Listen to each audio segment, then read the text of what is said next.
think there's a possibility out there, and it's not necessarily they do go against each other because one is about change and one is not about change.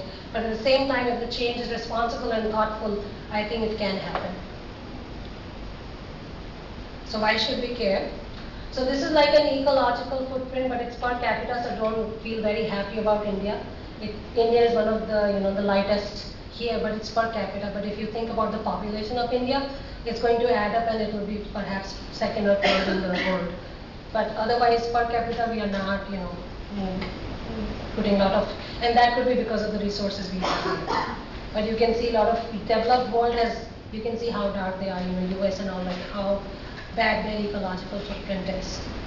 And then again, it happened because obviously, when you were trying to have industrialization and development, and that's what happens, you want to cut trees because you want to build things and things like that. But at the same time, it's causing some harm to the environment. So the problems we are in today, they were created because of industrialization and all. At that time, nobody was thinking, they were just thinking development. Nobody was thinking development with conscience, what does it mean? Because at that time, that was exciting. So I think it's time we should think through that, because we are going through that phase right now in India too.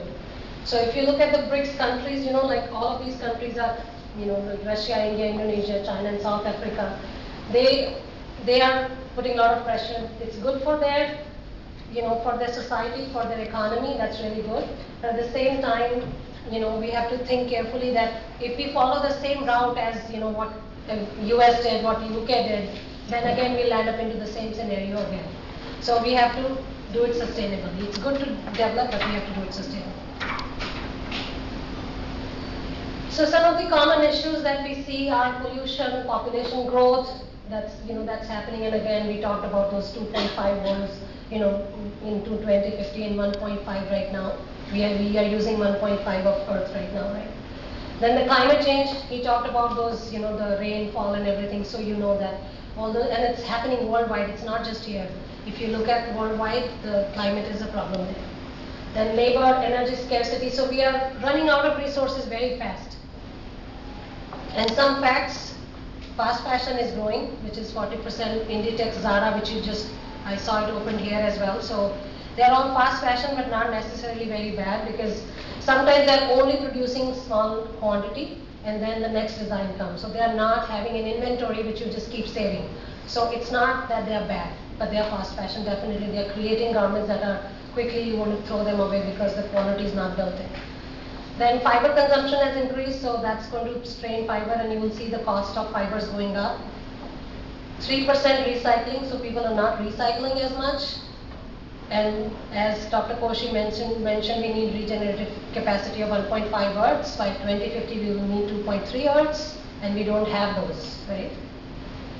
When cotton and oil prices, they are reaching all-time high, and the volatility of the cotton prices, and many of my students are working in industry. The moment the cotton prices go up, everything goes, haywire. Like, now what do I do? There's under so much stress.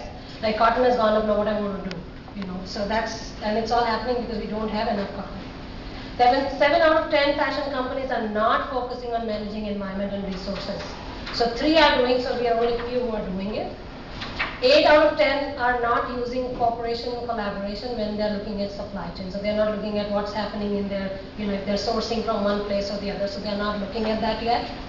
And 2 out of 3 companies are not engaging consumers. So they might be doing something good, but you don't know, because they're not communicating, they're not engaging you in the process. So that's another piece where consumer is not yet like highly excited about it, because you don't know. So you are kind of unaware. So it's kind of part of, I think, you as a future professional, that you need to also educate the consumer, not just do what you're doing, but educate them as well.